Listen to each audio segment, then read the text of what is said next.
జయశంకర్ భూపాలపల్లి జిల్లా చిట్యాలలో రైతులను హమాలీల కొరత వేధిస్తోంది. మిల్లులలో మొక్కజొన్న బస్తాలు దింపడం ఆలస్యమవుతోంది.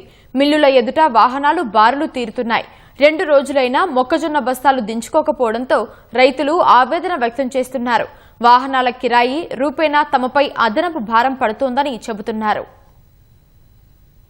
నుంచి వెళ్ళి ఒక బండి కూడా అన్లోడ్ అయితే మా టోకెన్ నెంబర్ 8 గంటలకు 15 నెంబర్ ఇచ్చింది. ఇక్కడ శాంతినగర్ దక్కినాయి, అటు చైర్మన్ రాగా దక్కినాయి బండ్లన్నీ. లోపల ఉన్న బండ్లు కూడా దిగువ. మా పరిస్థితి ఘోరంగా ఉన్నది. తిండి లేదు, దాన్ని స్థానం చెప్పలేదు. మా స్థాన పరిస్థితి ఘోరంగా ఉన్నది. మమ్మల్ని గడ్డకేసే పరిస్థితి మా టోకెన్ నెంబరు 60 నెంబర్ ఇచ్చారు. అమలు లేక ఇక్కడ కాంటాలు ఎక్కిస్తలేదు. మాకు ఇబ్బంది అవుతాయి. ఇక్కడ తాగడానికి మంచిగా లేవు. రైతులందరూ పొలం అవుతాయి. చాలా ఇబ్బంది అవుతాను. నిన్నటి ఇక్కడ వస్తువులు కూడా 3 రోజులు అవుతుంది.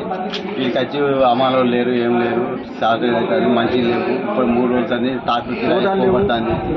1000 రూపాయల బాబు 3000 అంటారు ట్రాక్టర్లు. ఎన్ని రోజులు అయినా చూస్తాం సార్. దాదాపు 300 బండి ఉన్నాయి సార్.